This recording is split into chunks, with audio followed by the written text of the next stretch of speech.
This program is a presentation of UCTV for educational and non-commercial use only. Check out our YouTube original channel, UCTV Prime, at youtube.com/UCTV Prime. Subscribe today to get new programs every week.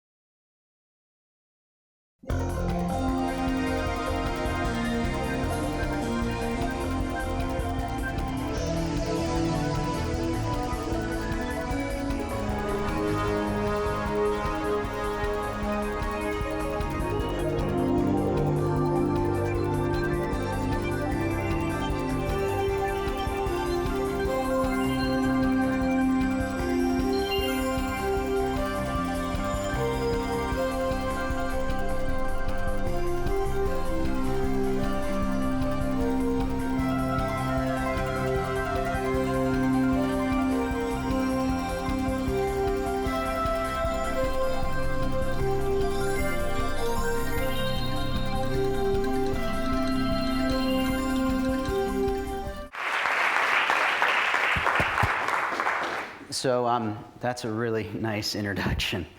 A few things, John, Jim, and Klaus.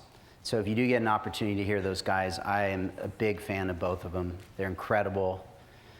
I mean, really exceptional people and exceptional entrepreneurs. And they've got that amazing combination of being great people and being incredibly successful. And those are the guys I admire. So if you can go see them, please do, because I'm a big fan. So my intention is that tonight I say one thing that impacts your orbit, that changes or alters your orbit in life, that moves you forward. I will tell you some interesting and funny stories, but my intention is that each person gets something out of tonight that makes a meaningful difference in your life that you can look back on, whether it's a week from now or a year from now or 3 years from now. So that's my goal, if I can do my job well. I'm going to give you my background. John kind of gave it to you, but I'm going to weave some stories in too. So I was a gaucho. I am a sort of an alumni. They do send me alumni material because they're like, yeah, give us money. But I dropped out of school. And the reason I did is because I painted some graffiti on some jeans. I'm a designer, I'm an artist. I was a studio art major. I was just doing graffiti on jeans, and my sister wore them out, and a friend of hers saw them and asked for a pair. And then her friend asked for a pair. And then she wore them into Nordstrom, and the manager saw them and wanted a pair. And then that manager, the buyer from Nordstrom's in San Francisco, saw them, and my phone rang. And they said, wow, we saw these really cool jeans. You should come in and show us. But you got to remember, I think 18, maybe, yeah, I think it was 18, 19. I mean, zero clue whatsoever about anything related to business. You know, I had a ton of ideas, super, super creative. I think Lex Sisney spoke a week or two ago, and he talks about P.S. I love you, producers, stabilizers, innovators, and unifiers. So I'm so far on the innovator scale, and I also have a very strong unifying force. I like people to work together and everything nice and happy. And so generally I have a ton of ideas, which I'll touch on. But long story short is Nordstrom bought, I showed them some jeans, I held them up to the buyer, and they were on cut-off Levi's that I got at thrift stores, and they said, sold. Pulled out a thing, just started writing an order. You know, what style number is that? So she's like, okay, you don't know what style number is? Okay, that's style number 1. So she helped me along, and they put a trial of the jeans in the store, and they sold out. And then I got a call about a week later, can you do 10 times what you did and deliver it in 2 weeks?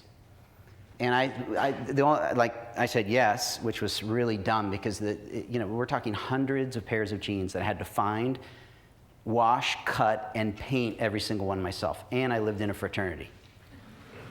So we filled up my whole fraternity room with boxes, and I did it. And there's crazy parties going on. I was just going every day it was just constant. And I delivered, and those sold out.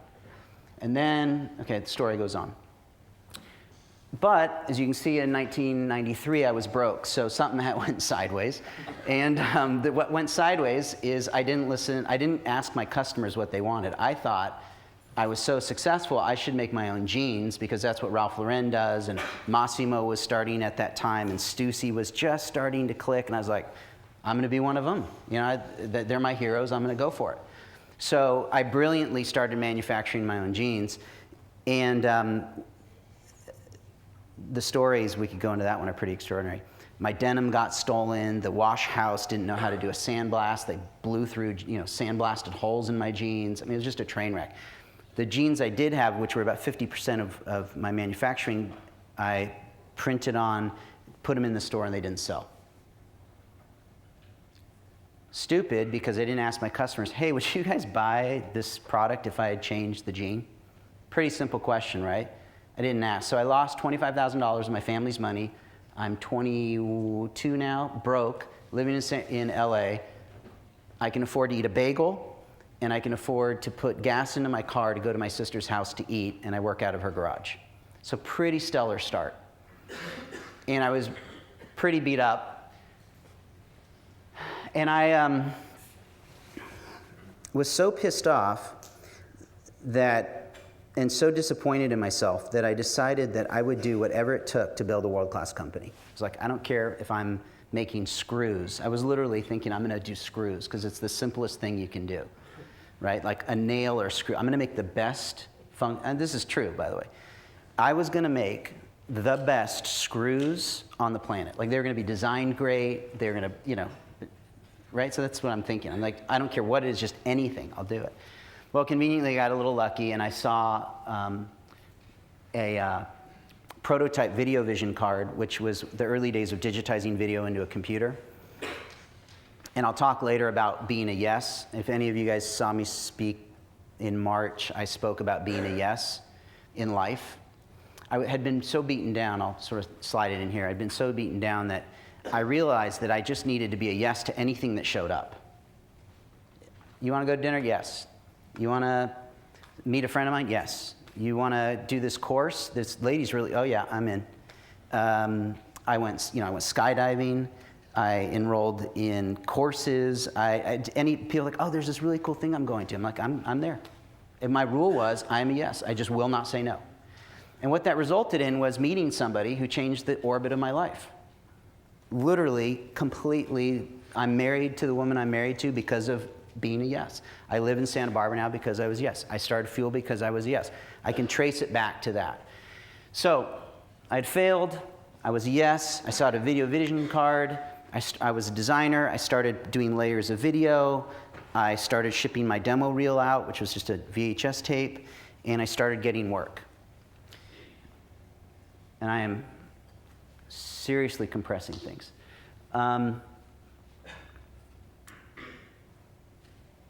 E-Entertainment was the first client that gave me a chance, and I did a little 5-second interstitial animation for them. And they came to my office, which was pretty funny. We need to see your operations, make sure I actually had something going, which was barely. And they gave me a chance. And when I got my chance, I worked my ass off to make sure I could deliver. And I did. And then they gave me another chance. And then I went to a trade show or conference, Broadcast Design Association. I saw the head lady at Showtime and the head guy at ESPN, and I just went up to him and I was like, look, I got this company, here's my demo reel.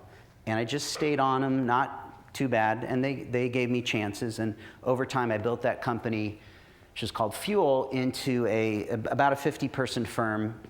Our track in the year we sold was about $15 million in revenue, and we sold to a company called Razorfish. That's a really cool story in and of itself, and if we have time, I'll come back to it.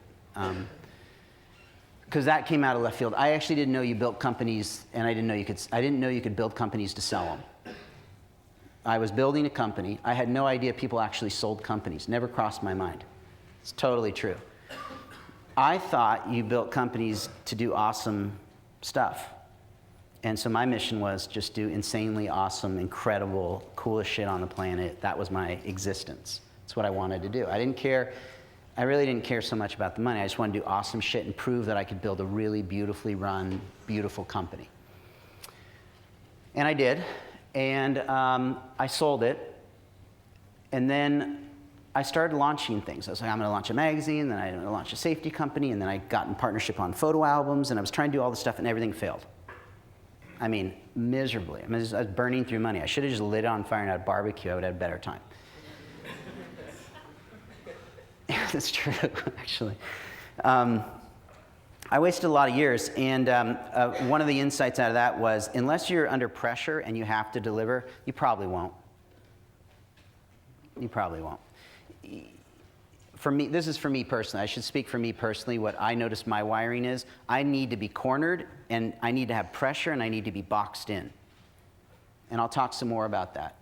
Like, I was the guy who on finals, I would study at the very last minute. You know, I mean, the last night, and I would stay up all night. That's just my wiring. I just can't study that far in advance. It's what it is. And maybe why I dropped out. But eventually, in 2004, I started a nutraceutical company. I partnered with my best friend, who was a gaucho, who started Virgin Cinemas in Japan, who built it from a bedroom and nothing into, I think, they sold it for $130 million. So he and I are thinking, great, we're really successful guys, we're really smart, and we've got money, so let's go start a company to make more money, which was another stupid move. And we burnt through, respectively, a few $1,000,000 each of our own money, and it failed. I mean, dramatically failed. Just failed. And again, the reason it failed probably is because we didn't have to be successful. We could afford to fail.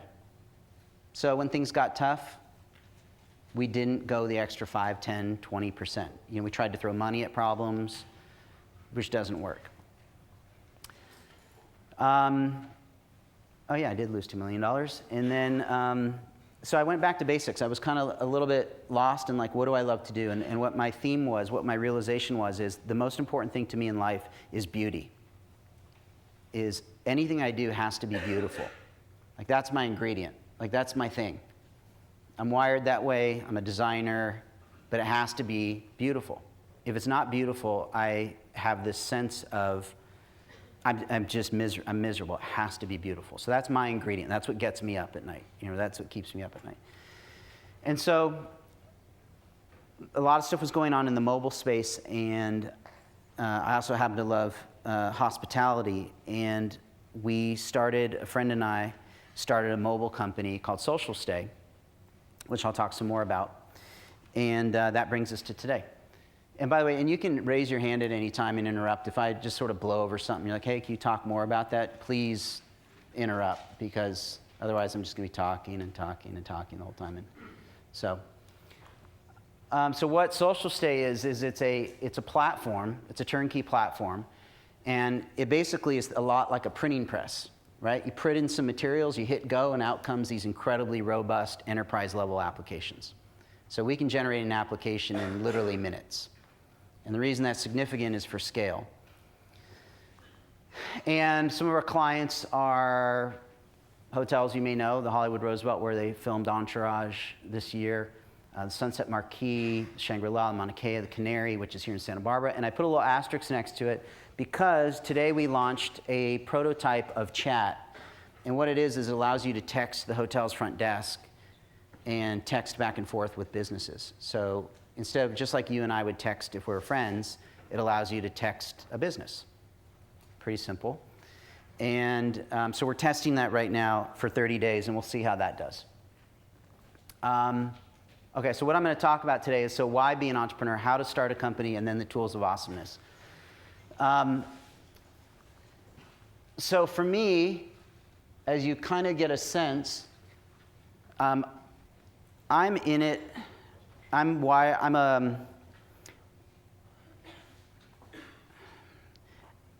My motivation is not, my motivation for being an entrepreneur is sort of hardwired into me. I'm not that employable. I probably wouldn't work that well in a company. I technically really haven't ever had a job. So I was a waiter and a busboy and a dishwasher. And then when I was 18, I was an entrepreneur, and I've literally never had a normal job. I tried at Razorfish That did not go over well. Good story, actually. So Razorfish buys my company, and they bring in a McKinsey consultant to run the LA office, because that's what they need to do. Now they've got all this revenue and these disparate operating groups, and they got to bring in a consultant to bring it all together and make sure everybody integrates. Okay, so I'm running a company. It's ridiculously profitable. Money to the bottom line. It's just a machine. You know, we've got the best clients on the planet. My staff is loyal beyond anything, and they're the most incredibly talented people in the field, without a question. And that's verified today because all of them are running the top motion graphics companies in New York and LA right now. So they bring in this consultant, and she says, okay, you're going to move in, and you're not going to have your own office, and you're going to do it this way, and I need your designers, and you got to, you know. And I said, well, what do you know about the motion business? She's like, you know, I don't need to know about the motion business. So long story short is they wouldn't give me an office, and you know, I got to have, when you're running a company, generally you're having private conversations with people. Like they might come into your office and say, hey, look, you know what, I've got my father has cancer, I want to take some time off. I'm, you know, making that up. But you know, you have conversations, or, hey, listen, you know what, you didn't really perform that well, you're fired. You know, conversations like that. So you generally want to have them in private. And so I was like, well, I want to have an office. And they wouldn't give it to me. So I went to Sears and I got a tent. Because I thought, you know, well, I need my space, you know. So it's true. It's genius. So I go, so Dan, this girl, Dan from Australia, I'll never forget her. She goes, I go, Dan, we got to get an office, man. We got to go to Sears. We got to get a tent. I'm thinking, I walk it off. I'm like, 1, 2, that's 10 feet. We got about, yeah, 10 by 10. 10 by 10. I need a stand-up door, and maybe get some of those owls that they perch up, and maybe we get some camping gear. So we do. We go to Sears, and we get camping gear, and we get like all. And you got to remember, I'm in the creative business, right? So our clients are all the ad agencies, right? We're working on TV campaigns. We're working on network rebrands. We're working on, you know, it's like a creative company, right? So it's anything goes. So we set up this cool tent in the middle, and it becomes our conference room in my office, and it's got one of those fold-out benches, bench tables, picnic tables, and it actually worked pretty well, and it's pretty neat, you know. So we put cables into it. So that was on that was on Thursday. So we set up, and everybody's like comes down, sees, oh, that's really cool, you know. People want to work in there. And it was really fun. It was really fun.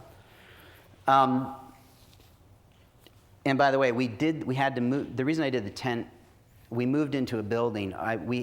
When I had fuel, I built out a 10,000 square foot office that was in like all the architectural magazines. I'm talking a gorgeous office, concrete floors. Just, I mean, it was insane. And they moved us out of it into the same building with them in the basement, and moved nobody into our office.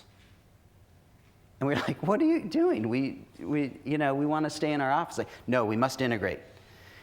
So I figured a tent was a pretty good call. And so we set up the tent. Monday morning, I come in. There's no tent. And shit's all strewn around. My owls are knocked over. Don't mess with my fucking owls. Warning, by the way. So I'm like, where's my fucking tent, you guys? What happened? What's up? And they're like, dude, you are not going to believe this. And I go, what? Stephanie, the McKinsey consultant, was so pissed off that she came in, I'm not sure I believe this, took the tent down, wrapped it up, got on a frickin' airplane, flew to New York with the tent to show the CEO and the management team what a problem I was. Well, the thing was, it's true, I was a bit of a problem, but I had an earnout, so I had to make my revenue numbers. And for those of you guys, I'm going to assume you know what an earnout is, but what it basically is, they say, we're going to buy you, and we're going to pay you, but we don't think you're going to hit your numbers. In fact, we think you're going to miss your numbers. So they tried to negotiate in the last day of my deal. They tried to say, we want to pay you less than we agreed to. And I was like, well, I'll take less than I agreed to if I can get more than we agreed to if I surpass my numbers. Fair? done deal. So now it was like hunting season, right? So I was like, all right, I'm just going to sell the living crap out. I'm going to make so much money for them that I'm going to make a ton of money. And that's what I did. I blew our numbers away. They ended up paying so much more. It was absurd. And so I was in my earnout in that period, and so she couldn't really do anything. But the day my earnout was done and that was all done, I was like, I think I'm going to take a sabbatical. And Stephanie was super excited. She's like, oh, I'm so sorry to leave. That's terrible. So I went to Cuba and Thailand and Cayman Islands and Italy and a bunch of other places. And then I came back 3 months later, and everything had just gotten absolutely messed up. And it was beyond repair. The company in 3 months I'd lost a few of my key people. It just was a mess. So I consider business more important. I consider being an entrepreneur, being in business, about who you become, not how much you make. How much you make is going to go up and down and fluctuate. Money is a fallout of doing awesome stuff. If you chase money, and I can say this firsthand because I've lost millions of dollars that I really wish I had right now, chasing money. I've chased money, and I've chased and gone with my heart, and the heart's always won. So if you want to go ahead and lose money and chase money, do it. I strongly encourage it. It's a great experience, but if you want to shortcut a little bit, trust your heart.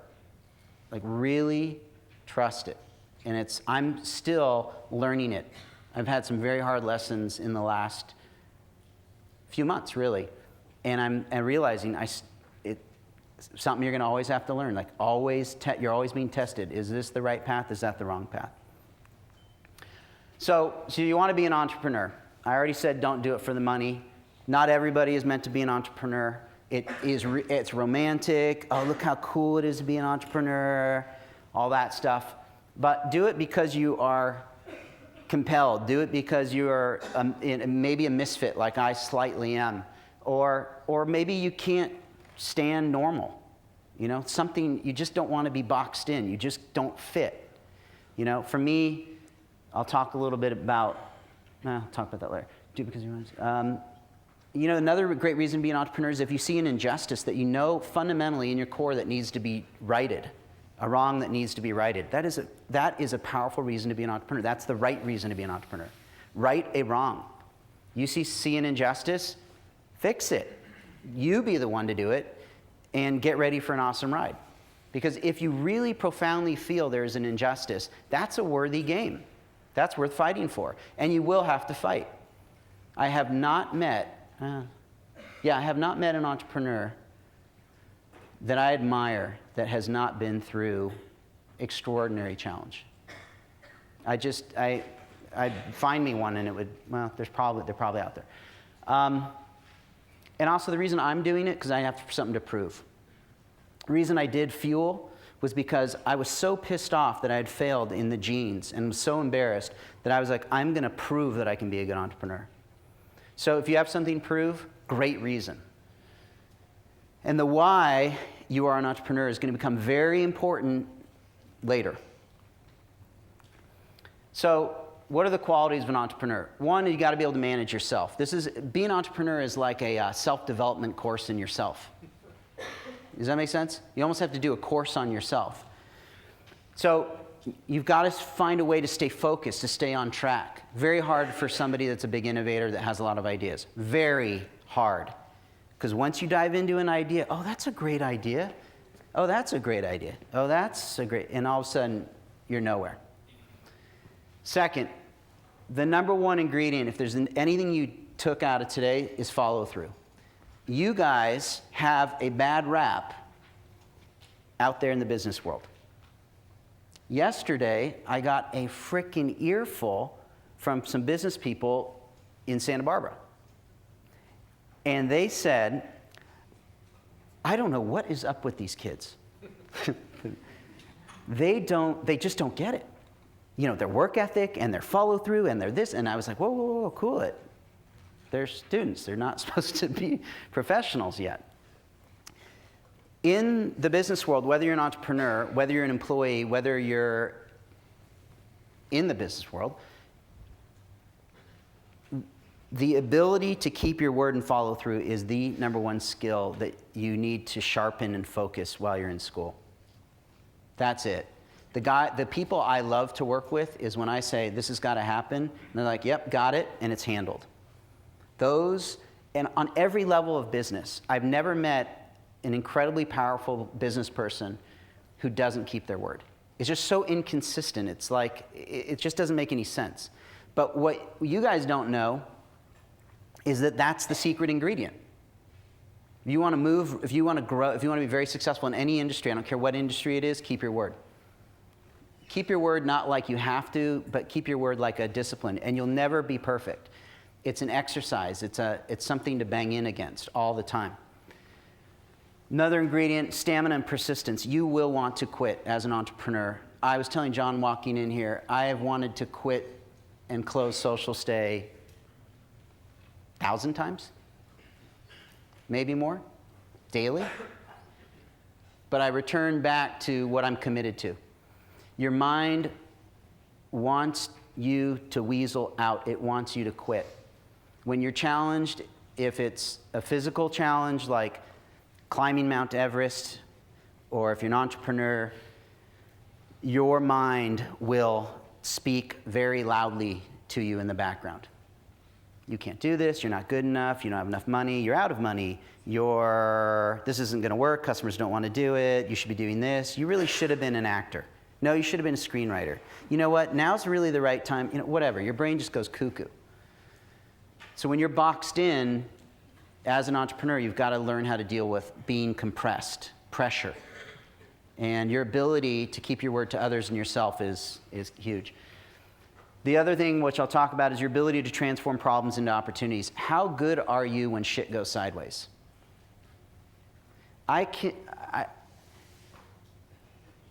You want to know the true test of somebody? Find out who they are when shit's hit the fan. Now you know their character. Anybody can be nice. Anybody can bluff. Anybody can talk about how awesome they are. They are awesome when shit has not gone right. Who are you when stuff doesn't go right? Examine it. Think about times in your life when stuff didn't work. Were you bitchy about it? Did you complain about it? Did you give up? Did you blame other people? This is what you're going to do when you're in business, and you got to take that really seriously. That is your work. I talked about business as spirituality. That's your work. That's your sharpening of your character. Examine yourself. How am I being about this? How am I dealing with this challenge? Am I rising to it? A lot of people, when you're an entrepreneur, I laugh because there's this good story. My brother-in-law said to me, and he's this great guy, he said to me, Seth, this is when I was doing Fool. You should really consider not, you should fold it because, you don't want to end up like da-da-da-da-da, My father, who's a sort of a poet philosopher, is like, Seth, you shouldn't be so stressed out. Have you ever thought maybe not doing that would be good?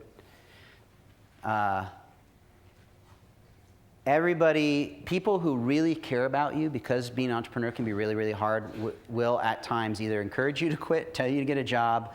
Maybe you should choose a different path. Maybe you should stabilize things first, and when you get a job and you stabilize and you have some money, then you can be an entrepreneur. That is the biggest load of crap I've ever heard in my life. And the reason it is because an entrepreneur is a great entrepreneur when their back is cornered, when they have no other option.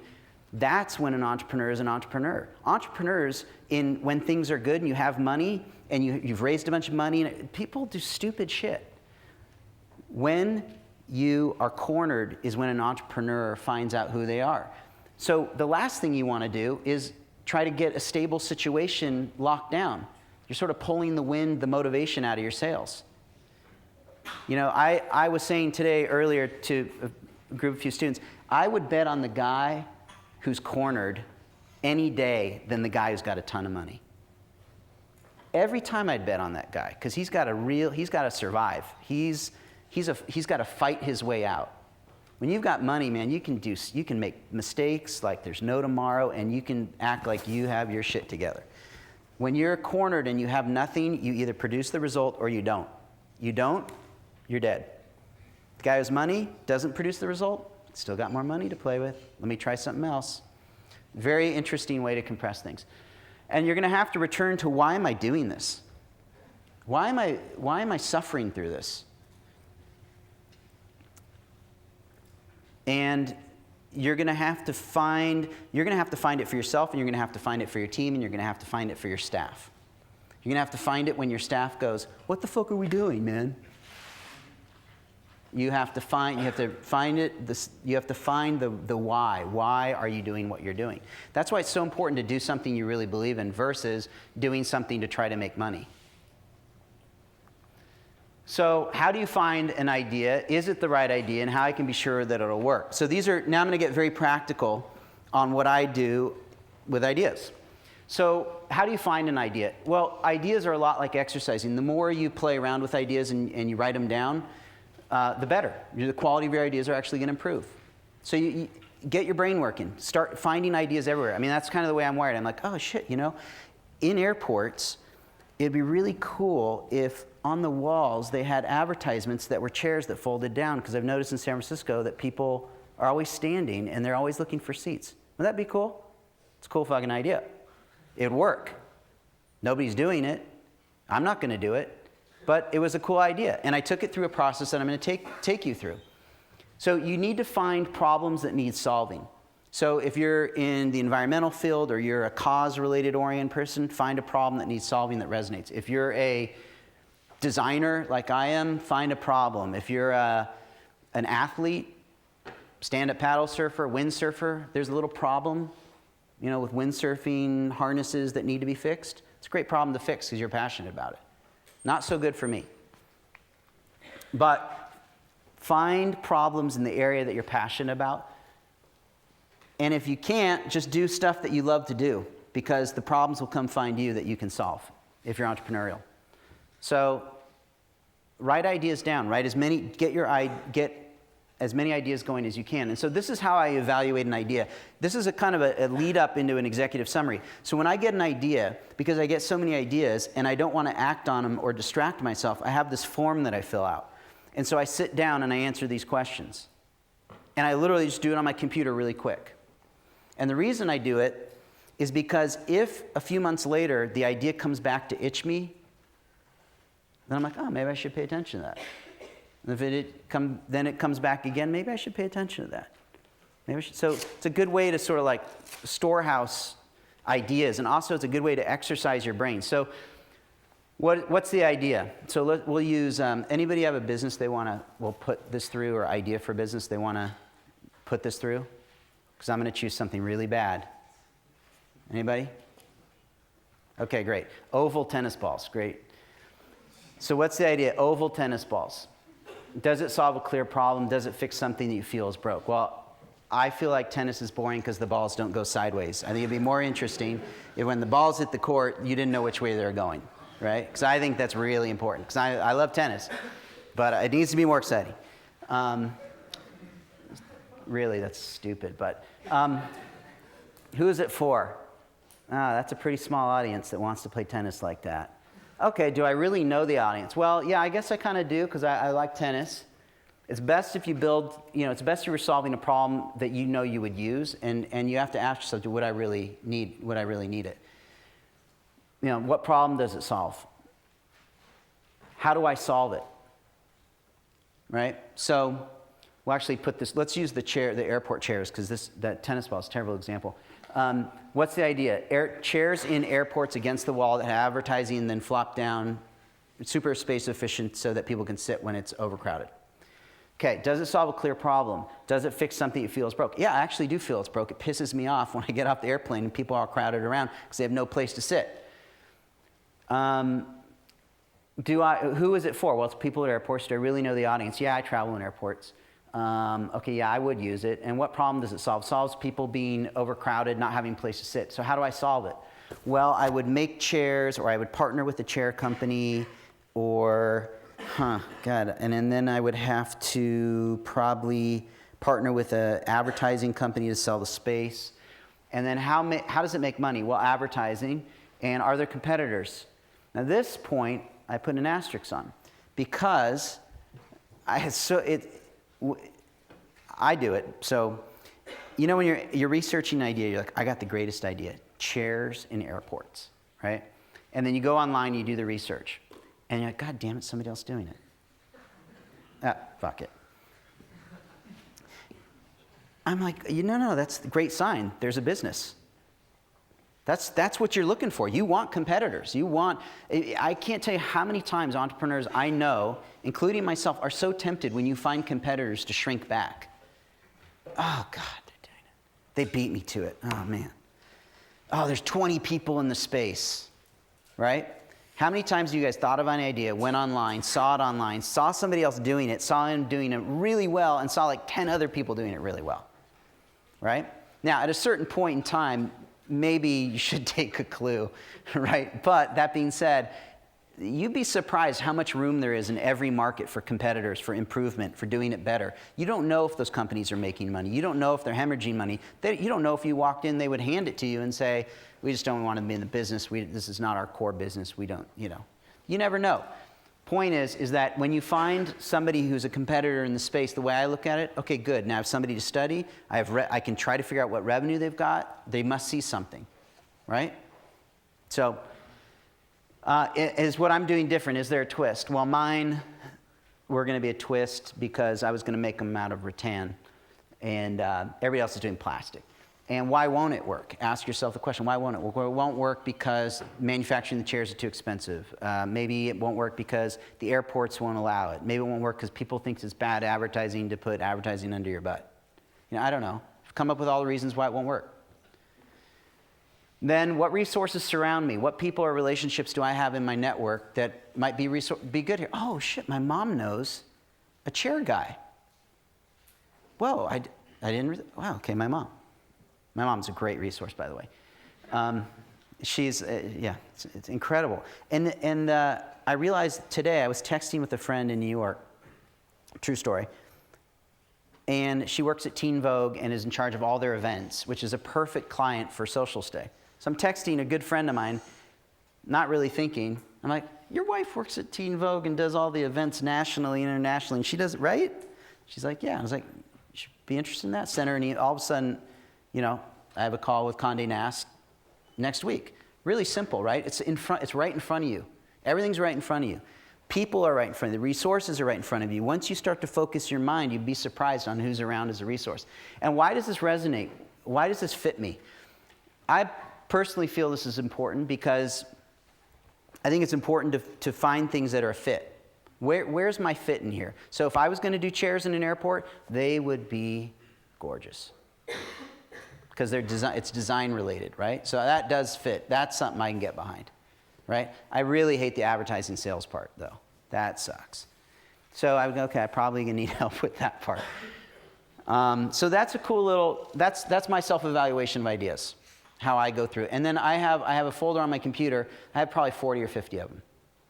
I have a train I had a train idea that there should be this train that does this, this, and this. And then I had a agriturismo resort, which would bring in the idea from Italy. And then I have technology ideas. My brain goes, but it's a great exercise. So is that valuable for you guys? In terms of like helping you think through whether an idea is, valid. So what happens if you think you got something?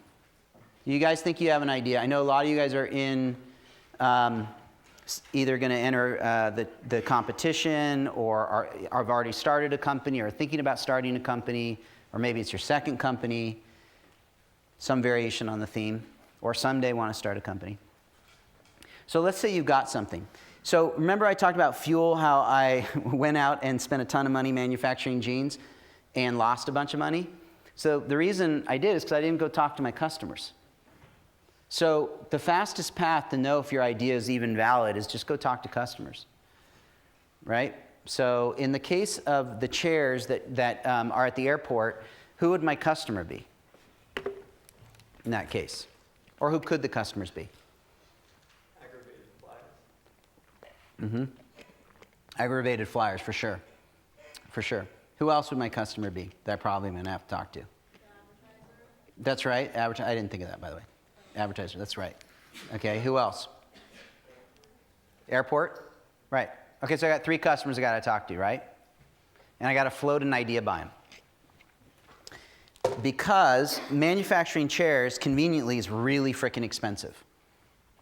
So that's good, because now I got to do the work. Even if your idea is inexpensive, you still want to do the same steps. Who's your customer? And I got to go talk to them. So, well, who you don't want to talk to is your family, because they really are so biased, it's absurd. And you're going to get generally incredibly bad advice because it's biased, not because they're not smart, because it's biased. My mom has 2 PhDs. She is probably the smartest woman I've ever met. And I will not pitch an idea to her because it's just the wrong dynamic. You know what I mean? Friends suck second most. That is a technical term. Because they're biased beyond belief. Advisors and business people in the community are also biased, something I learned, which I didn't want to believe. Because they have it through, they've got enough experience, they've been around the world, they've done certain kinds of business, maybe they've been in the service business, this business, and they have a point of view on your idea. You're young, and your ideas may go over their frickin' head. So, problem. So the only people who are probably going to give you good input are going to be a potential, real, valid, paying customer, right? So we got to go talk to advertisers, but I think before we go talk to the advertisers, we should probably talk to the aggravated flyers. I say we talk to aggravated flyers first. So you go to the airport and you go, oh wait, but they're going to steal my idea if I tell them, right? I can't tell people my idea. I mean, that's a great idea. Chairs in a freaking airport. I could patent that shit, right? I could retire. I could be like the guy who invented the dots on the road, the bumpy things, and I don't even have to freaking work. So I'm not going to share this idea. I'm gonna go ahead and do patents on this because chairs at airports, nobody's doing it. So I'm clearly the smartest man on earth because I thought of it. So I'm going to patent it, but I'm not going to go tell anybody. Man, you are so screwed now. Your idea is never going to happen. Now, I'm not saying you shouldn't legally protect your ideas, especially when it comes to science and more complex solutions. Don't hear me wrong. If you have highly complex solutions that do require patents, there's a time and place. So this is not a blanket statement. But a lot of people I hear in the previous talk, they're like, wait, but aren't people going to steal my idea? I have this really cool idea. People are going to steal it. Yeah, well, you're so busy worrying about they're stealing it, they're going to steal it. So you better get on with it. You guys people have it so wrong. Like, I've got the greatest idea. I am the greatest.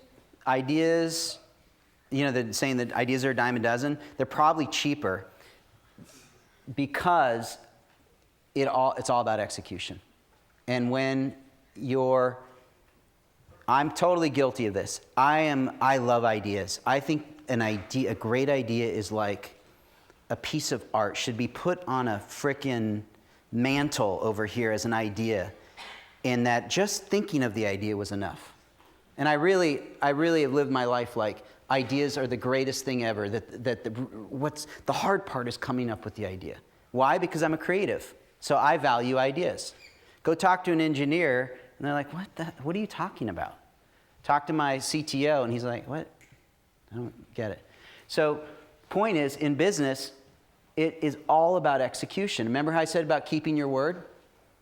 Well, guess what? To make shit happen, you got to follow through. So there's your entire equation to success. That's it. There is no anything else. If you want to know the secret to being successful, it is on that slide. And you can read 1 billion books. There's no way around it. There's no frickin' fairy godmother that I'm aware of. Could be. You can invent one, but there really isn't.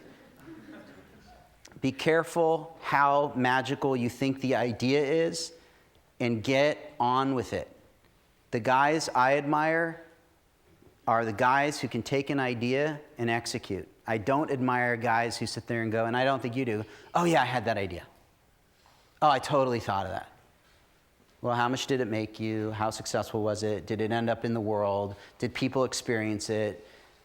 No, no, no, no. All that matters on a football field is points scored. It doesn't have to look pretty, but you got to get it in the end zone. So don't be falling in love with your uniform on the sidelines. You know what I mean? I like Oregon's uniform, but it doesn't win them games. Actually, technically, maybe it was, but anyways. So follow through. That's it. So everything else I say from here on out, you can totally ignore. That's the secret ingredient. So, but I got to go talk to people about chairs, right? So I need an executive summary, and I need a prototype. I need like CAD. I got to show them how it's going to work, right? Because I got to go talk to the guy in the airport. How's he going to know what I'm talking about? You actually just go talk to him and go, hey, listen, you're not trying to show him the product. You're trying to figure out if he has a problem. You guys got it? You're finding problems because you don't know what the product looks like. Your goal is your idea an aspirin or a vitamin? So is it a nice to have or a must have? So when you have, anybody take, I take vitamins. Okay, I take vitamins. Anybody take vitamins? Okay, right. So if you miss taking your vitamins, odds favored, there's going to be very little impact. Right? Generally, unless it's a really powerful freaking vitamin. Right? And if it was, it would be a drug. That's all. I spent 3 years in nutraceuticals, so I had some interesting experiences. Europe, they call it a drug. Here, they call it a vitamin. Here, they call it a vitamin. Europe, they call it a drug. Literally, there's products on the shelf you can buy as a vitamin here that are considered drugs in Europe and vice versa. Strange, but true. So your goal is to find out, are you solving a problem that's like an aspirin or a vitamin? Because if you think about it, when you have a headache, man, you do crazy shit. You know, you're like, all right, I got a headache. You get all kind of psycho, you know, oh man, oh, where's the, you know, you start behaving crazy. Like I did this the other day. I was going through the cabinets and I couldn't find the aspirin. They were sitting right in front of me. I thought I was going to get a migraine or something. I had like 12 coffees, right? So I was like, my head hurts. So I was doing stupid stuff. When you have a problem, you want to solve it, right? If it hurts enough, you want to solve it. That's the game you're in as an entrepreneur. But if you're trying to solve a problem that's a vitamin, people don't really give a shit. They're like, oh, that's nice. That'd be good for me. That's nice. Now, we had this realization at SocialStay recently. We went, holy shit, we're selling a vitamin. I wonder why. That's why people have no urgency to pay for it. They're not jumping out of their seats. They're not, you know, we're pushing, and the results aren't there. What's going on? And we went, you know, we've been selling a vitamin, and we've been calling it an aspirin. Does that make sense? Yeah. So, an aspirin addresses an immediate pain, an immediate need. There's urgency. You'll pay for it, and you want that goddamn problem to go away. So now we're going back to the guy who's standing in SFO. Hey, dude, how long you been standing for? 30 frickin' minutes. My legs hurt. Okay. Pissed. Okay, cool. Hey, lady next to dude who's pissed off. How long you been standing for? Like 30 minutes. I can't believe his flight's late, blah, blah, blah, blah, whatever. That's my best lady pissed off airport information. Hence why I'm not an actor, and that's why I'm talking to you. So now maybe I'm starting to get a sense, oh, this seems that if they had a chair there, they might actually use it. Okay, so that's enough pain for me, more or less. Somebody asked about a survey earlier. Don't know where you are.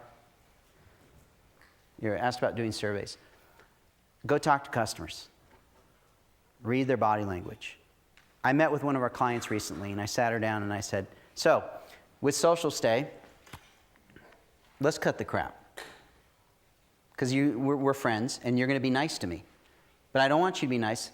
Is SocialStay nice to have, or do you really need it? If I take it away today, are you going to get yelled at? Or will anybody notice? She goes, that's nice to have. I go, thank you. That's what I need. I need that information. I need that information. Because the answer is, no, I don't care. I'm just walking through here. I just don't really need to sit down. I wouldn't use them. Nobody, you know, and I could stand in an airport for an hour and watch that. Really, nobody really needed to sit down. Maybe not a problem I need to solve. Maybe I need to go to, I'm at the wrong airport. Or maybe it's bus stations. Or maybe it's stadiums. I don't know. So I'm not going to give up. I'm just realizing maybe at that airport, that time I didn't get the input I needed. Or maybe it's going to be really clear. So now we got to go talk to, not advertisers yet, right? Airport. Hey, airport people, managers of airport, can we put chairs on that wall? Oh, absolutely not. Why not? Well, the fire code requires us to have 20 feet width that when it needs to have a radius so that people come out if there's a fire, you know, whatever. Okay? So you need to find that out. We're like, oh, we never thought of that. That's interesting. So you need that information. Then you go to an advertiser, or not to an advertiser like a brand, maybe you go to a company that sells billboard space. Because do you guys need more space to sell? Because if you could sell more space, would that be valuable to you? So you see how you're just sort of getting a piece of information to move the ball along? You haven't spent any money and you just talk to people. So now you've set yourself up because all you had to do was go out and you had to explain the idea in about 30 seconds. You can maybe use a metaphor. Yeah, you know how like in movie theaters the seats fold down? Same thing, just against the wall, but really small. That's all you got to do. You don't need a deck, you don't need a prototype, you don't need anything. If you can't sell with your hands or your voice, you don't understand your problem well enough. Pretty simple. Tell them that it solves a problem. So here's the problem. I noticed that you guys have waits of average of 30 minutes and people are pissed off when they get on the airplane. I've noticed that. And this solves that problem. And do you think that's a problem for you, Mr. Airport person, customer? They're going to say yes or no. And then listen, watch their body language, read between the lines, see what they're really saying. And then there's this really cool video online, this paper prototyping. It's on Startup Lessons Learned, the case study of Nordstrom innovation. You guys will have access to this deck afterwards, I believe. Cool video, quick prototyping, rapid prototyping video. I enjoyed it, watched it last week. It's a really cool thing to watch. But then you say, well, listen, my idea is so awesome. People, they can't possibly know they're going to need it until they can see it and touch it, and they'll know when they see it. You know? And you're right. Just like Henry Ford said, if I asked customer what they wanted, they would have said they wanted a faster horse because they couldn't imagine it. So the key question here is what you're doing expanding on an existing behavior, or does it require a completely new behavior? So cars, when they were invented, right, you had carriages with horses pulling them. So the behavior was I get in a vehicle and I go from A to B. There was an improvement on an existing behavior. Not that big of a leap, right? Didn't require rocket scientistness. Well, it required some and a hell of a lot of ingenuity, but there was an already existing behavior that he saw he could improve upon. Now, if you guys, when you're doing like an entrepreneur, there was a conversation earlier, somebody was saying, they came with an idea to me and they said, well, see, then this person goes to this store over here, and then they pick it up, and then the store owner gives it to them, and we ship it there. And I was like, wait a minute, these are new behaviors. That's not the business they're in.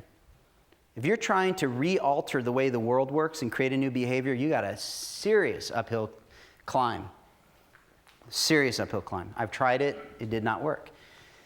So now you've got a clear idea, right? The chair. You've distinguished that there's a pain point, right? Now is a really good time to write that executive summary, right? You can write it really fast because you can write it from experience. If you can't, I've worked with some students from UC Santa Barbara who worked at SocialStay. When you write an email or any business communication, write it for a 10-year-old. Simple and short. I don't know why this is. The length of emails correlates to the degree of how busy and successful you are. Like JJ, how long are his emails? 4 words. 4 words. Got it. See ya Tuesday. Another guy I really admire, his emails, I never seen an email that's gone beyond 2 sentences. A lot of people in New York, I was talking to a friend of mine when I was out in New York, is saying that in a lot of the really quick moving media agencies, they don't write emails, they use the subject line as the email, right? So I've had students write these really crazy emails, and I wouldn't have gotten past like 2 words. And I'm telling you, if you send people who are busy emails that are longer than 4 or 5 sentences, it's over. It's like, why do I want to deal with you? You're taking too long, and you can't get to the goddamn point. So you want to be effective, get to the point. That's how it is out there in the world. That's who you're dealing with. The higher degree of success, the shorter and to the point you got to get, fast. So executive summaries, I'm a big fan of Guy Kawasaki's in particular. I follow that model when I write my executive summaries. They're not. I got an executive summary today from a company up in Washington, and they do prepaid calling cards. Yeah, it's like call it prepaid calling cards for all intents and purposes. And they've been around since 1992. And it pissed me off. So just get to the goddamn point. I don't need business language like, show me how goddamn smart you are. What problem are you solving? It's annoying as shit. You know, times have changed, you know. Twitter, get it, you know, it's like 140 characters. You know, there's an exercise. Write a business plan in 140 characters. That's a good challenge. I mean, that's what you're dealing with. If you can't explain it in a tight format, you're wasting people's time. So how do I assemble a team? This was a question brought up today. So you got an idea. I've got my chair idea. I've talked to some people. I've identified there's a problem. I gotten kind of a sense that could be real buy-in here from all my customers. I've written my executive summary. The problem is that 2.6 million people go through SFO a month, and 50% of them have no place to sit. That's the problem I've identified. And more so, the average wait is 30 minutes. Okay, so clear problem. Solution, chairs that fold out and are paid for or make money because they have advertising on it. Well, now I've got a vision, I've got a problem, I got a solution, right? I got my executive summary, now I got to get people to help me to execute. So when you're a startup, generally, you're like, well, how the hell am I going to afford these people? How do I find the right people? Where are they? So generally, they're going to come from, your starting point is going to be people around you, your network, and you're going to ask people. So this is what I do. Hey, you know anybody? I asked John, actually. John, do you know any CTOs? John said, talk to, I'm making this up, Klaus. Talk to Klaus. Klaus, do you know CTOs? Then he says, go talk to that person. Then I talk to that person. Then they say, talk to that person. And then I say, oh, I'm having this event. If you guys know any CTO type technical, invite them to this event. I'm trying to find somebody. And the universe works in magical ways. People come, you'll find out. There's so much magic that goes on as being an entrepreneur. You can say, I need a designer, and all of a sudden the designer will show up. And this just happens for me all the time. So your network. 2, post an ad. Craigslist, amazing. I mean, it's pretty much, there's nothing you can't find. And people really do look there, and highly qualified people really do look there. And I've used it very, very successfully. And then I said, put it out there, meaning that literally tell everybody, hey, you know, it's great meeting you. Hey, by the way, you're in the tech field, right? Do you happen to know any CTOs? Your closest person you'll find will be based on your proximity and the conversations you have. So have the conversations. And how do you pay them? You don't have any money. Well, you better have a goddamn good vision because you're selling, right? So I got this idea, okay? 50% of people in SFO have no place to sit. And we could generate $38 billion. All right, I overshot. It's 38 million. All right, I'm not so good with finances. But we could generate $38 million based on my projections because 50% of people who are in SFO don't have a place to sit. The average wait is 30 minutes. SFO has agreed to be part of a pilot program.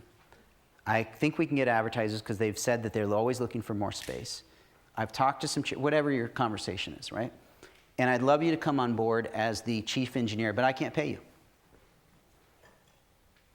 So how does that sound?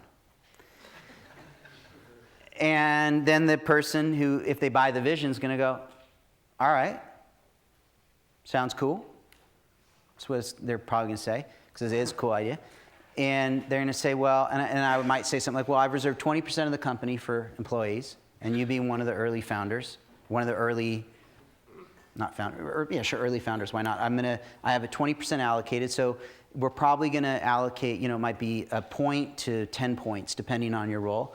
But, we're going to have to figure that out. So if that sounds in the ballpark, let's continue to talk about it. If not, do you know anybody else? That's how it looks. That's how it looks for me. That's how it looks for you. That's how you do it.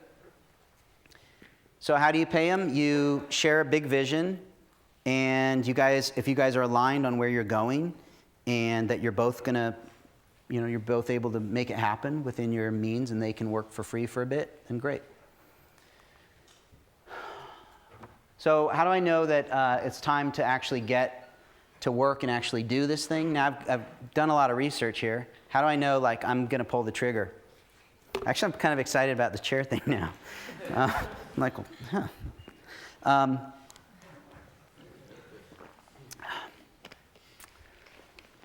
You know it's time to go, and a customer says, so when is it going to be ready? We'll pay you for it. I learned a really hard lesson. Conveniently, you get to benefit from it. When we rolled out SocialStay, we got a lot of beta clients to sign on for free because it's beta and it was free.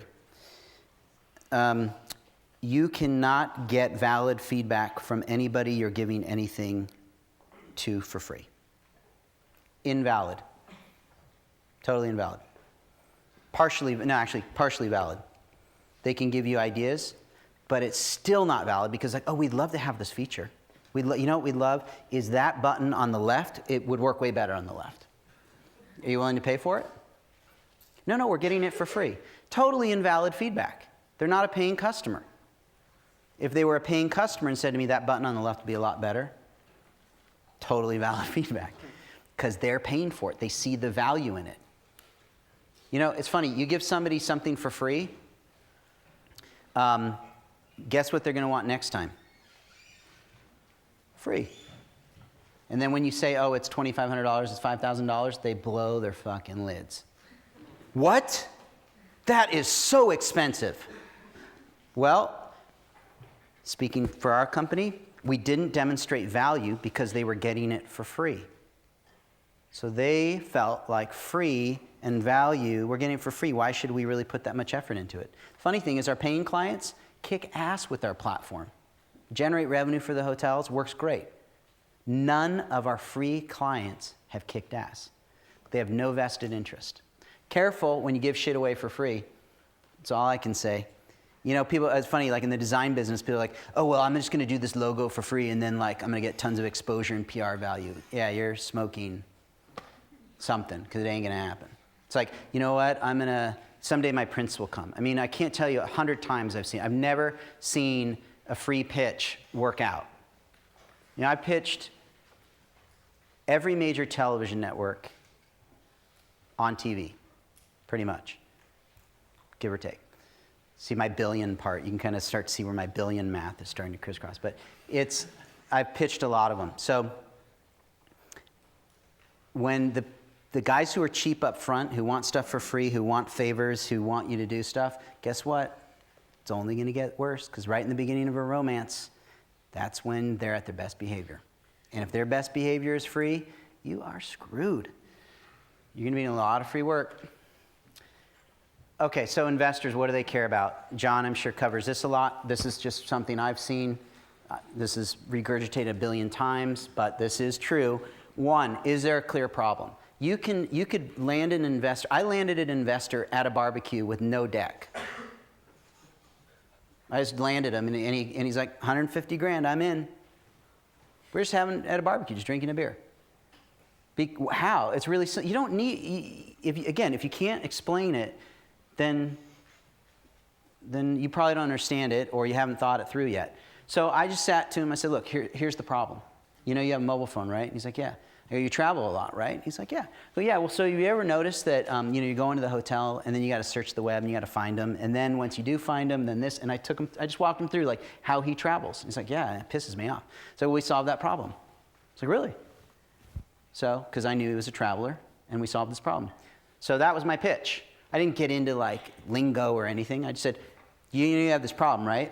Well, we have the solution. And that's all he needed to hear. So the number one thing people want, there's got to be a clear problem, clear solution. Ideally customers, especially depending on what phase of capital you're raising. Yeah, please. Doesn't that get rid of some, like, it presents like an informal, way of speak? Does that lend towards your like credibility or incredibility? I have a differing view on credibility. I am not probably, I'm so biased towards informality that my advice is going to be so swayed that way. But my experience, all I can share is what I've experienced, is that if I have an investor who's too formal, I don't want that investor because I wouldn't hang out with him. And he's probably going to be a pain in the ass. And the reason is because it's happened to me.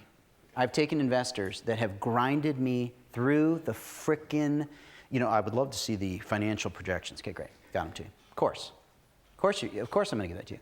Okay, got it. Seth, I was looking at line 3, and I was thinking about, and then they start getting into the minutia.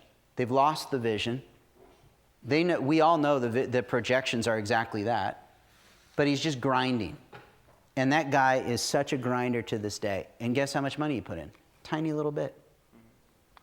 So I like investors that align with my style or my approach, my philosophy, but depending on if you're investing in biotech, probably more formal would be a good idea. The businesses I do are highly creative, technical, right? So my style works for that. I wouldn't work real estate. No, I couldn't pitch the way I pitch. You're really personal when you pitch, you think? Oh yeah, very personal. I am not a big. I think formality is just a facade. I really do. Because, when you really get down to it with somebody, their defenses are low. Yeah, it's a ninja move. It's one of my secret ninja moves. No, it's while they're down, I fucking. Go with it. I take out my blow dart, I knock them out, and I steal their wallet. No, look, it's just a style thing. I just want to have, see, the reason you want investors you resonate with, because when shit does go sideways, and it will, you got to call them up and go, hey, shit just went sideways. Right. And you want to be able to tell them honestly. So, and this is sort of a business style thing. The more transparent, the more honest you can be with people, my opinion, the better. I think, if you look at a guy like Richard Branson, who I was lucky enough to sit next to and have dinner with in Japan, that guy is so goddamn informal, it's hilarious.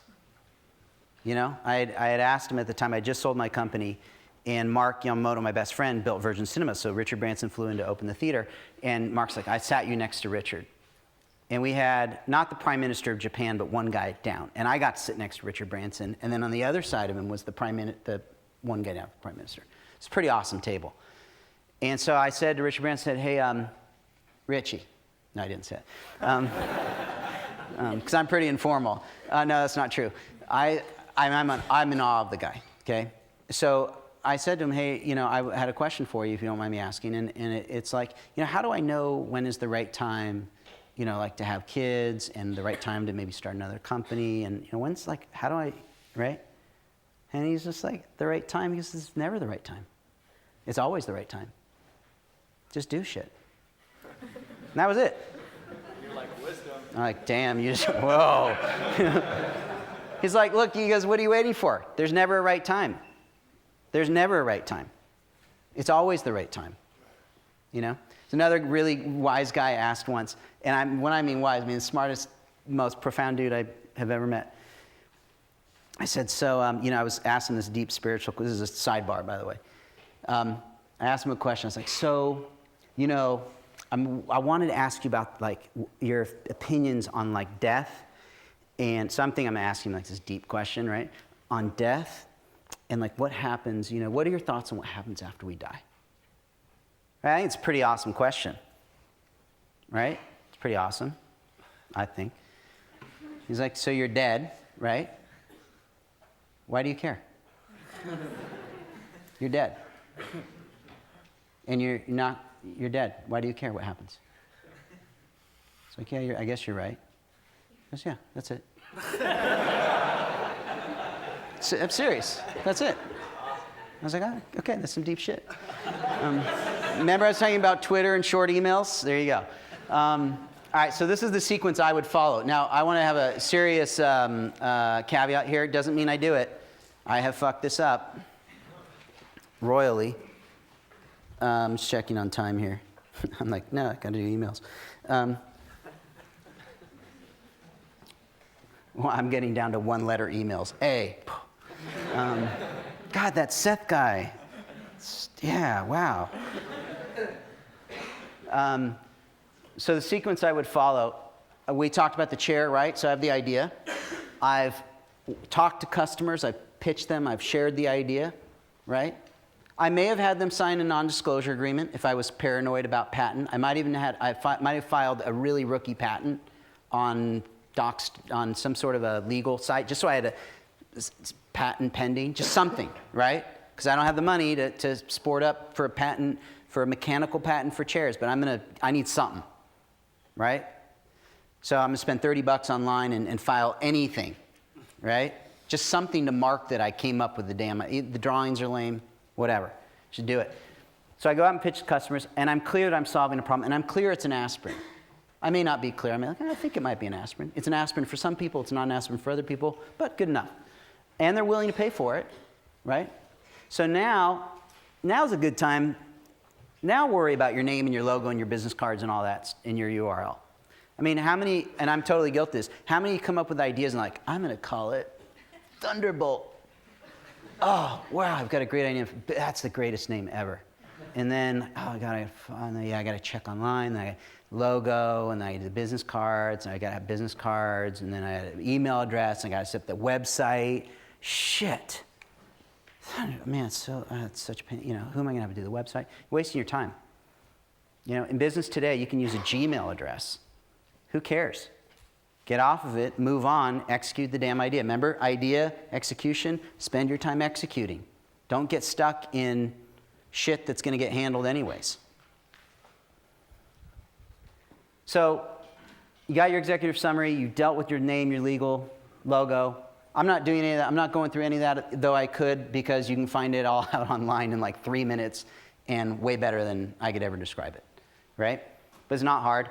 And then that little dotted line, you start to get in that territory of the lean startup mentality, the minimum viable product, all the stuff you guys have been learning or are learning, right? I'm not going to grind through all that. I could talk about it for hours, because really this last year has been a big learning experience for me in lean startup methodology, because I came out of the service business, which is grind over every detail, and it was just super ineffective. It costs a lot of money. Okay, so I'm going to share some personal stuff. So what kind of sports do you like to play?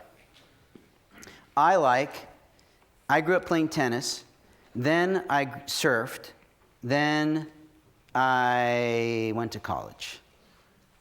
And then I like stand-up paddle surfing now, surfing, tennis, all individual sports. I am an individual sports dude. Teams I'm not real good on. Should be a little bit of a clue. I'm probably not a good partner. What sport, are you better team player or are you better individual sport person? So,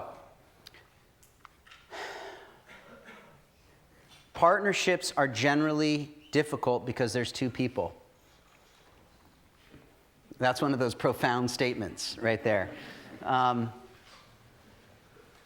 Having one cook in the kitchen, for me, works best. I have effed that up multiple times. And I am in the middle of splitting with my business partner, hence the personal part.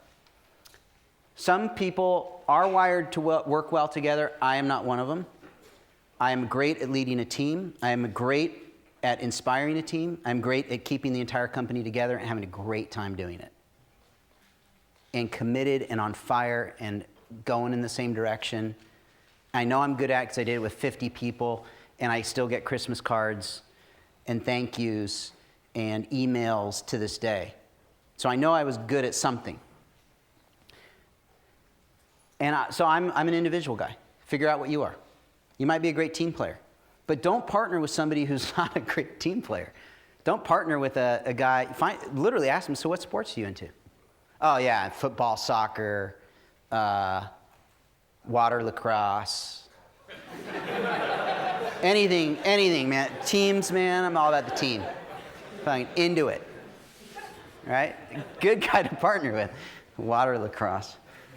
That's the next thing I'm going to take on after the chairs in the airport.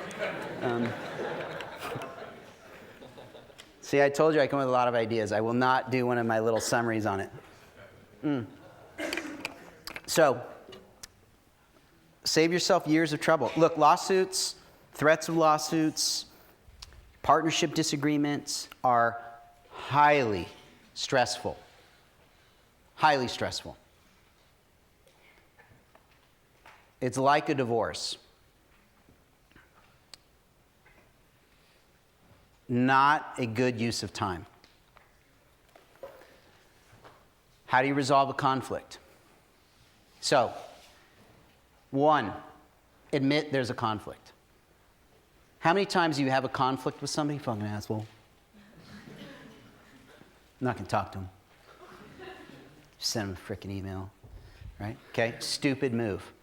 Hey, listen, man, I got a conflict. I don't know how to talk about it. I'm just telling you, I got a conflict. Okay? Step 1.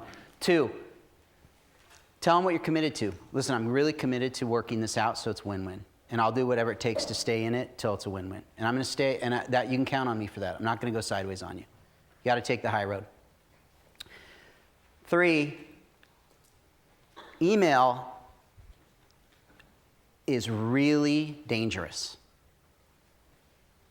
Actually, this advice is good for any relationship.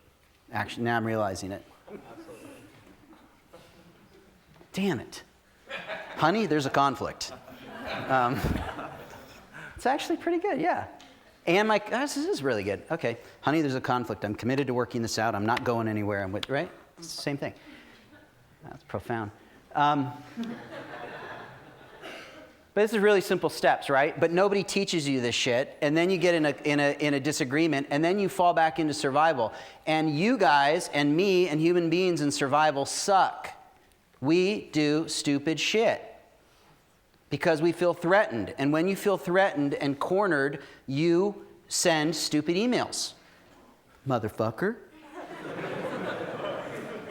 You know? But I'm not going to say that. I'm going to say it this way. Right? I'm going to say it cool. You're the stupid. But I'm not going to say it. I'm going to say it. I'm taking the high motherfucking road. Yeah, bullshit. And you're going to end up, it's going to take forever. The cleanest way to handle things, admit there's a problem, tell the other person you're committed to it, try to avoid email, communicate. I hate the phone. I hate the phone. And the reason I hate the phone is because when I was 4 years old, my father called me to tell me that he had moved out and was not living at our house anymore. And from that day forward, I fucking hate the phone. I mean, you call me, I will not call your ass back. I will text you.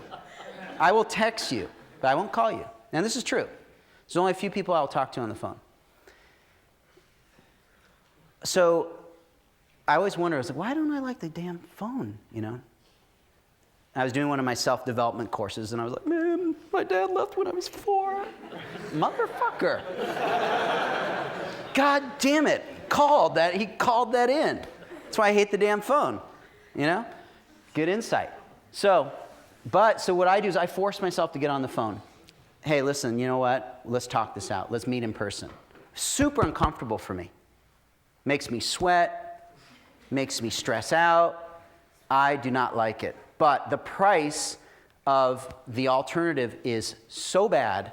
When you get in email communications in business, there's so much room for misinterpretation that it is just terrible. Unless you are on very good terms and something goes sideways, pick up the damn phone immediately or go visit the person. You want to save yourself a lot of stress and a lot of life and a lot of joy and have more joy in your life? Do that. Same thing with, I guess, breaking up or something. Yeah. And then have somebody to talk to. In relationships, it might be girlfriend, boyfriend, whatever, or friend. In business, it's called an advisor. Hey, listen, this is what I'm thinking about doing. Here's how I think it would be fair. No, it's not really that fair, dude. Or, yeah, dude, you're giving him a crazy deal. Or whatever. You need perspective. Now, I love this last one. I like to try to do deals where you set out a term sheet and you go, I'll take either side. Which one do you want? Greatest deal, greatest fairness test ever. Because if you're not willing to take either side of the deal, it's probably not fair. Probably weighted one side or the other. Now look, I'm a unifier. Remember that P.S. I love you? I'm a unifier. So I'm all like, let's bring it all together here, right? So there are guys in business who are not unifiers. Like, well, screw you. I'm going to get the best deal I can. Because when they were four, they got screwed out of a deal. And now they like to screw other people out of a deal. Their dad didn't call. They got screwed at a carnival or something, right? For $5 and their pop gun broke or whatever. So their wiring might be, I'm going to get the best side of the deal. But for me, my style is I like to present a deal that on both sides you could go either way. Because then I know that it's fair. Does that make sense? So say you want to split something up. I'll take this side or this side. You choose which one works for you.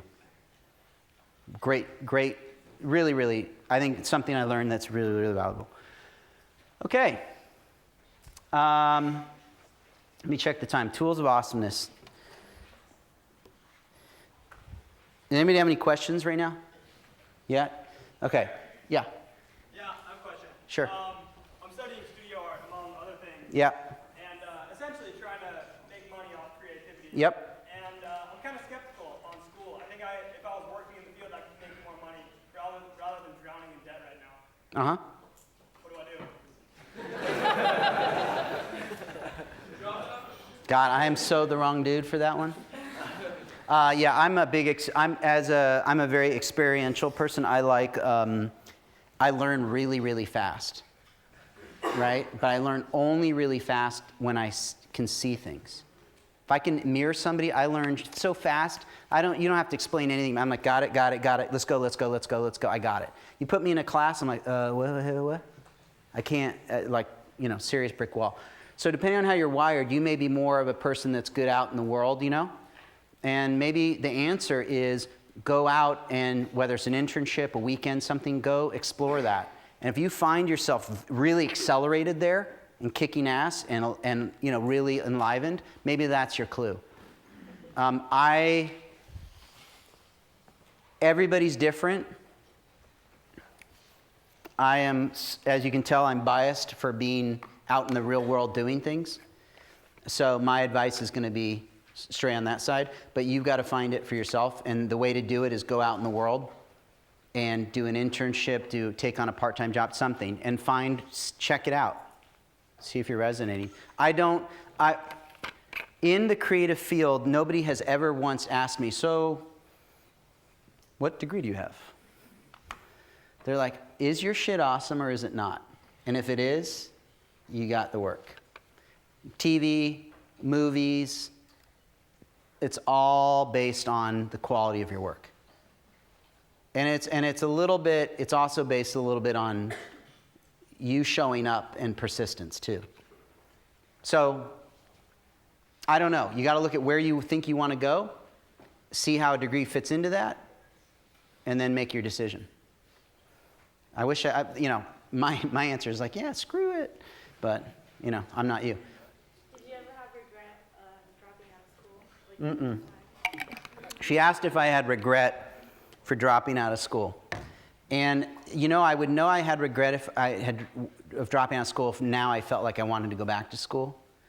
But the experience I've had, the experiences I'm having, I don't have that pull. Yeah, I'm very informal. I'm not impressed by degrees. I'm impressed by results. So for me, it's kind of like, but maybe at some point I would. I don't know. Yeah. What are you going to do that you found out your business is a vitamin? Great question. Her question was, what are we going to do now that we found out our business is a vitamin? So what I did is I went back to my customers and I said, what are your biggest problems? So I did the exercise we just did with the chairs with my customers. What are your problems? What are your concerns? Well, my biggest problem is that once the customer is booked in the hotel, we don't have any other way to generate more revenue from them. They're handed off to us, and we don't have a relationship necessarily. We have to form it, and we don't know how to drive more revenue when they're on site. Number one problem. Number two problem was making sure they were loyal to the brand. Number three problem was staff turnover. So we went, okay, do we have anything in our tool set that if we got rid of everything else, because it's all vitamins, and found the aspirin, would do the work?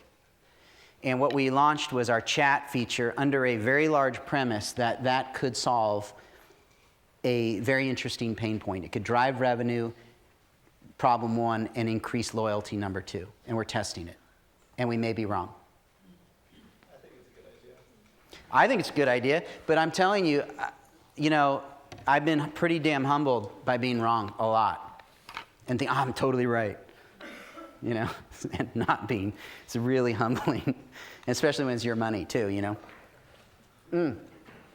Worse when it's an investor's money. I wish I wasn't wired this way, but I feel such a profound responsibility to my investors that I make huge personal sacrifices to the business on behalf of my investors. Way more than I should be, but I do it because that's just it's what I do, which is not always the smartest. But okay, what else? Yeah. I had a question about, you talked about not giving your beta version out for free. Uh-huh. But what if you're trying to make a process more efficient? Uh-huh. But you also want the customer to restructure their habits Uh-huh. in order for them to see that it is efficient. Okay. And then, for instance, get hooked on the project and then see the value in it. Mm-hmm. And in addition to that, also, it's an easy way to work through kinks Yep. without having to outsource and pay for somebody else to work through the kinks for you. Absolutely. And That's why it's in called beta, addition, yeah.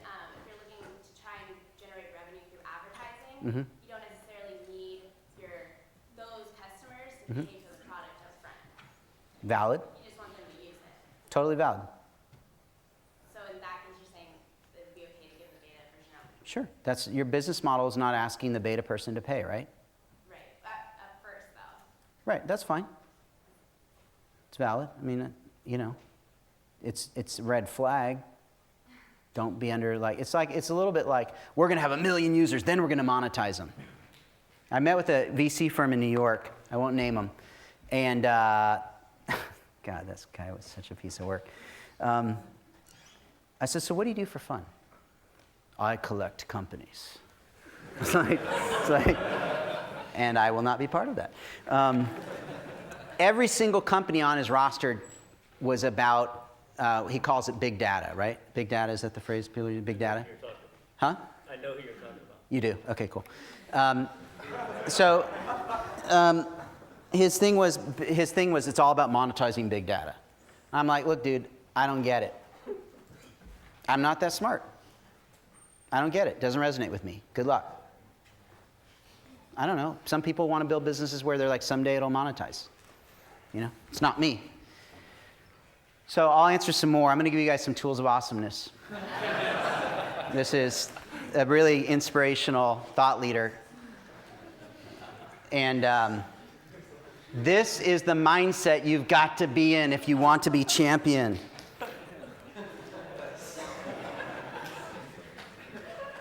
Any more questions? That's it. No, just kidding. Yeah, I will give you tools of awesomeness. Go ahead. With regards to what you were talking about earlier about how you should have customer survey information Yep. before you have a prototype. Yeah. I was unclear on what you would do if you were like in a Henry Ford type of situation Yeah. where they can't really visualize what it is without a prototype. Yeah. Yeah, there's a lot of stuff I say is like finites the way that it is, and there's a lot of room for movement. So when you're dealing with prototypes, like great example would be Nike. They don't do focus groups. Apple don't do focus groups. They don't believe they don't believe their customer knows better than they do. What they do is they build products that they would use, that inspire them. Totally valid way to do it. Totally valid. If you're building a software company and you want people to pay you for it and you don't have a track record and you don't have money behind you, not so valid. You have money, and you have a clear problem that you're improving upon, variation on, etc. You can find your way there. Now, in terms of building expensive prototypes, yeah, that presents a different, you have to go at it a different cut, a different way. I don't know if I answer your question, but what I'm saying is there's different ways you got to come at it, right?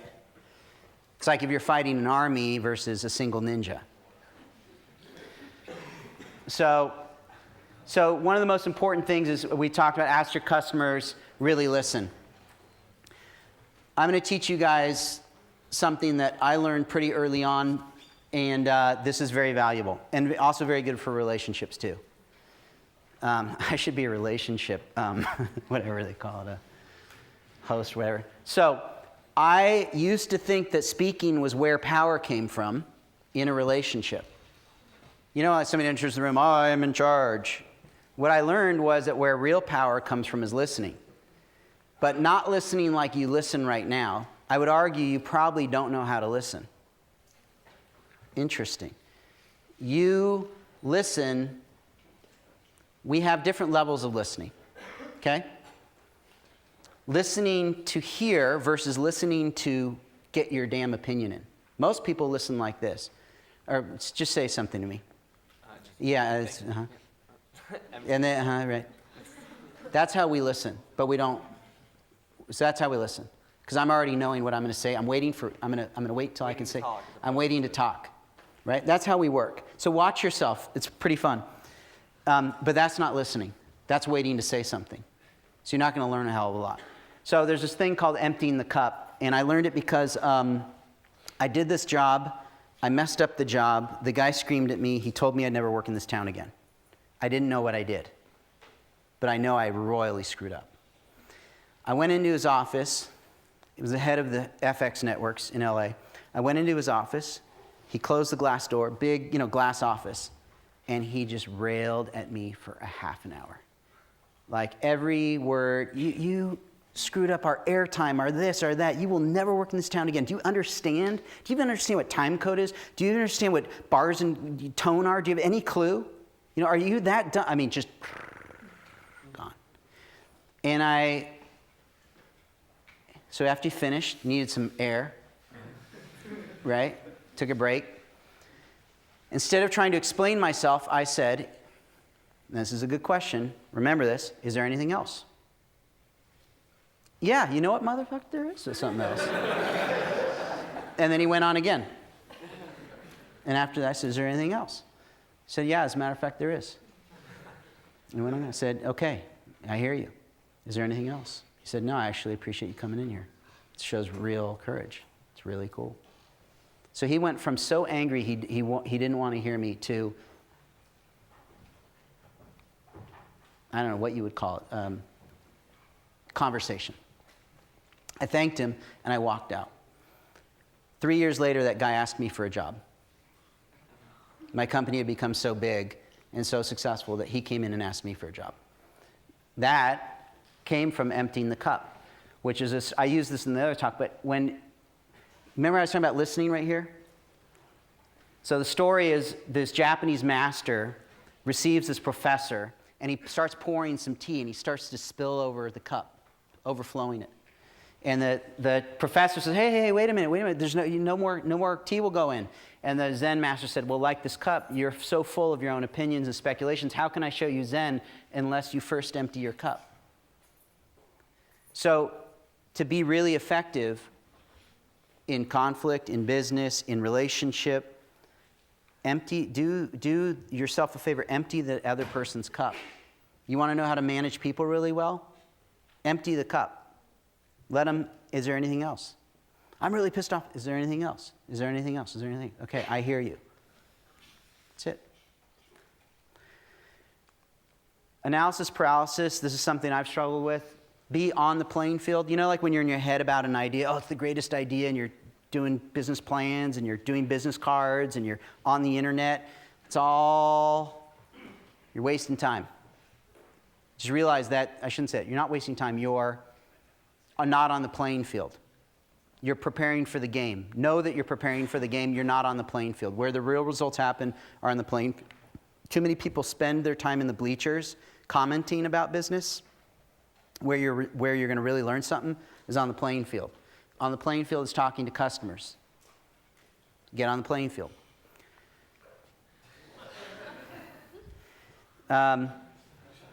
Anybody ever gone streaking? If you haven't, I highly encourage it, because it's a lot like being in business. It's what it feels like. It really feels like, sometimes when you go into meetings, it's like taking off your clothes and going, I'm here.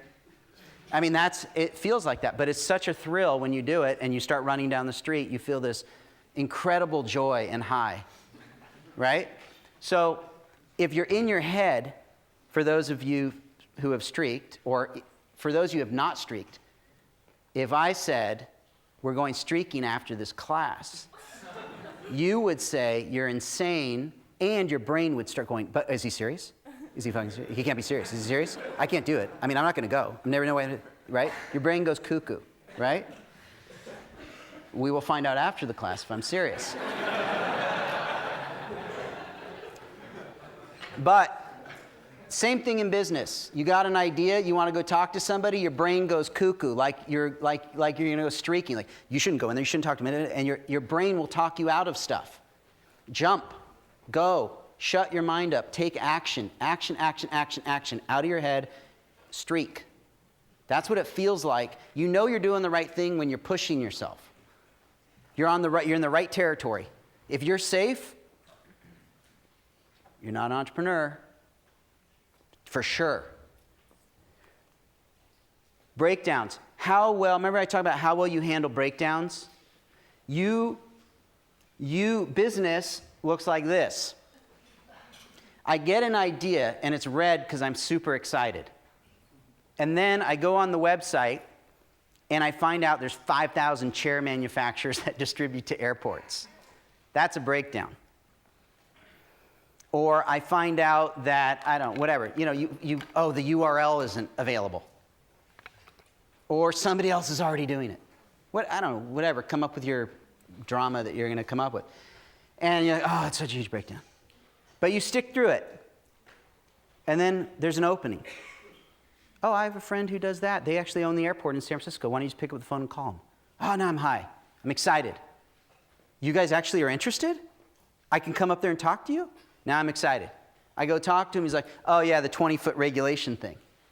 We can't have anything against that wall fire regulations, right? Ah, shit, right? So that's what it's like. But in a macro standpoint, this is what business looks like. Your ability to manage breakdowns and bounce off of them is it. Remember I said how well you are under pressure? Remember when I said how you behave? That's the same thing. In a single day, you will have breakdowns, you have breakthroughs. In a single week, you will have more of macro breakdowns, breakthroughs. This week alone, today's what, Thursday? This week alone, and I was sharing with John on the way in here, I have been learning so much. I have had so many breakthroughs and breakdowns in single days. I know I'm on the right track. I'm talking crazy breakthroughs.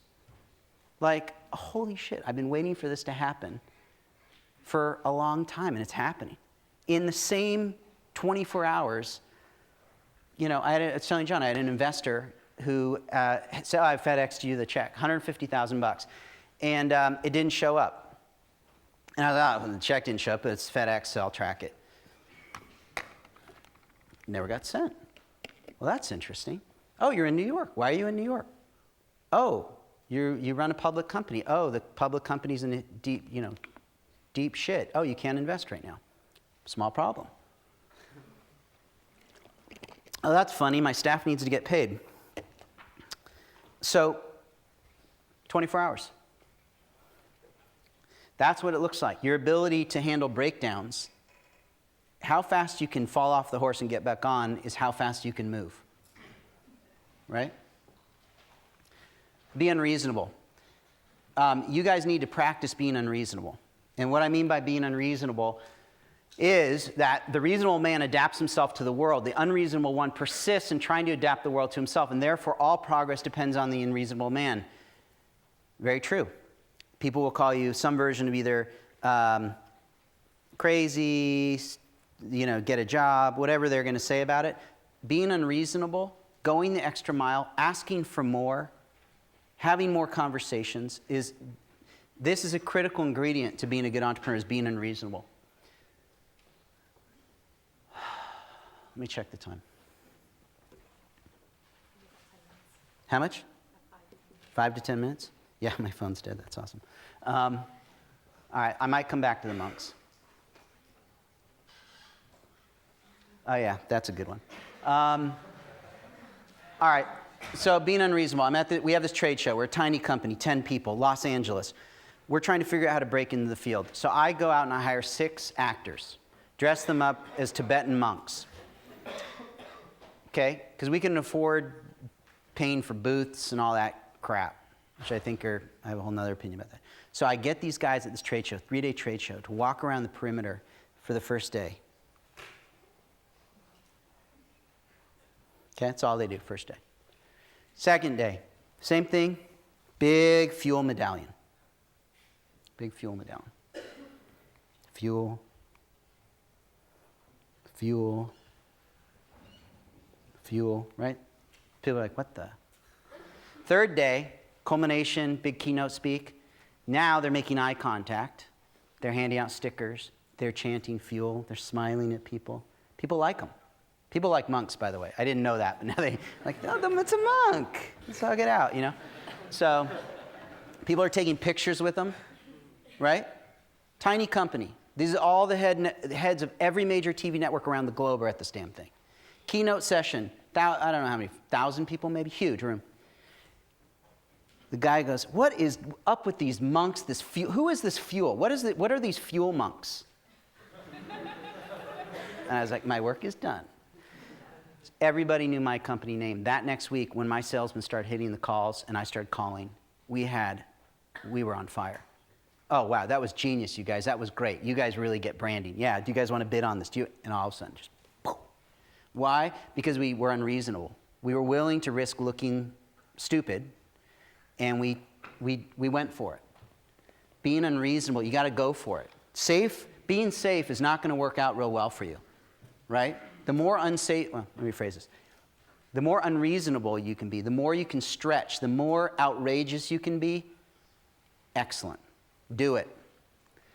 So, and you can't figure this whole thing out in advance. I hear so many people go, oh, well, I'm going to make this plan and it's going to go as planned. It will not go as planned. So when you write your plan, realize it's like writing a fairy tale. It's not going to happen. It's going to happen some other way. It might happen way better than your story. Probably will. So shut up and start. Have the courage to fail. Stop your brain. Stop reasons why not. Go. Sometimes you just got to get back in the fucking game. So the exercises I want to give you guys, whoever's up for it, and then we got to add streaking onto here, which it's awesome. So you know when you want to ask somebody out and they're out of your league, and you're just like, they're straight up out of my league. I'm not going to ask them out, right? It's not going to happen as much. This week, your assignment is go ask them out. Okay? You can take one of these on. If you guys take one of these things on, you will expand your capacity for awesomeness. You will expand your capacity to be successful. These are tools that you want right now in college. You want to expand your capacity to be successful. These are things that can help you later. You want to speak to, if you're scared of speaking to people, go speak to 3 people. If it's no big deal for you, don't do it. Do the hardest one you got on here. Take on a hobby you're afraid of. You don't want to jump out of an airplane? Go jump out of a damn airplane. Do what you're afraid of, because in business, you will have to do the right thing that you're afraid of to be successful. You got to do the right thing. Always. Unless you're like a drug cartel. Like I said, it's not always true. Call a hero of yours. Plan a trip that challenges you. Climb Mount Baldy, I don't know, Mount Everest. Do something. Make a commitment. Do one action this week that challenges you if this resonates with you. If you're scared right now, like, oh, shit, this is a little uncomfortable, I'm talking to you. You need to expand your capacity to deal with challenge. If you shy away from being unreasonable, when you are in business, you will shrink. You need to become a yes. And be a yes for 1 week to everything. Try it. It will feel awesome. You will meet people that you would have never met. You will learn things you wouldn't have learned. You will go places you would have never gone. Your mom calls you up, would you go to this bar mitzvah? Yep, I'm going. That would be like the worst yes ever, but I'd say it. I really don't like bar mitzvahs. So that's my point. Say yes. You guys ever heard of the yes current? Anybody? Yes, there you go. That's what I'm talking about. So quick summary. Have a really big why you're doing it, and it can't be about the money. If it's about the money, you're probably doing the wrong thing. Can you guys quiet down? Hey, seriously. Qualities that you got to have be successful. You got to have focus, follow through, and stamina. Third, you got to find the right idea comes from doing what you love generally. Go out and pitch customers first. Make sure it's an aspirin. Ask your question, is it an aspirin or a vitamin? Find your aspirin. Keep your communications short and to the point. Know that investors are looking for an aspirin.